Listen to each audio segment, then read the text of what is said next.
If you're lactose intolerant, please close your ears because this poem is very cheesy. So, you're supposed to laugh at that. Thank you. See, they're laughing.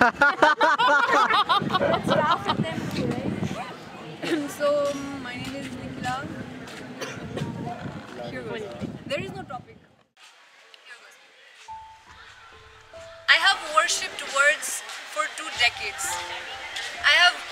I have been found crouching near bookshelves, forgetting to live but remembering that I live in a world where I can stack words to build a wall and hide from an ocean of faces. I've always imagined this ocean of faces as an angry flood.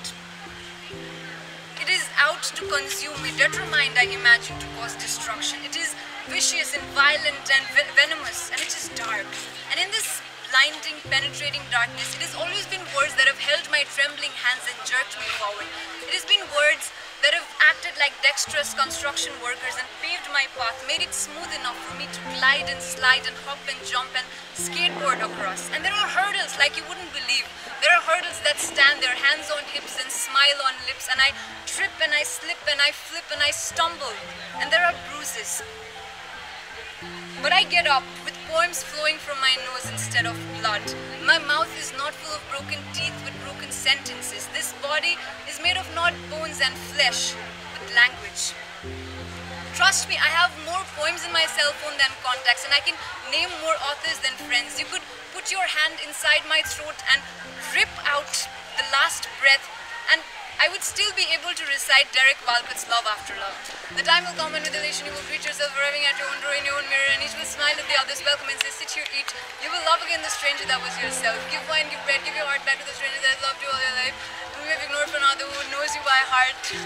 Take down the love letters from the bookshelf, the photographs, the desperate notes, peel your own image from the mirror, see feast on your life. You could break my... Oh, that's not my point. You could break my bones and pour out a jar of words, squeeze the last frantic breath, and the alphabet would trickle down your fingers. But love, as much as I worship words, I have seen them evaporating from my skin. They escape me when I think of you.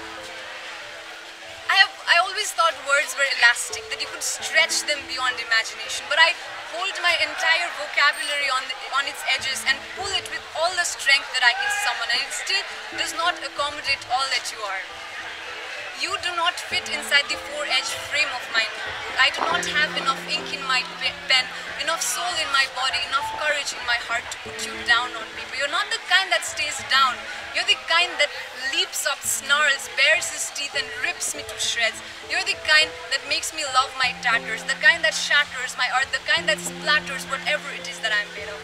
Love, I have found myself sprawled across the floor with a paper heart and a hand that bleeds ink, waiting for words to come prop me up so that I could build you a cathedral with walls painted with poetry. I have wanted to whisper sonnets into your ears, to engrave stories on your skin, but the words refused to come. And I lay there embracing the cold, wordless, mad earth, one where my autobiography is a dictionary with holes. So I write you a poem about my inability to write you a poem, love. This is almost my ode to your magnanimity. Boyzone covered this Bee Gees song. It's called It's Only Words, and words are all I have to take your breath away. I do not have words to take your breath away, love. I only have the lack of words. Thank you.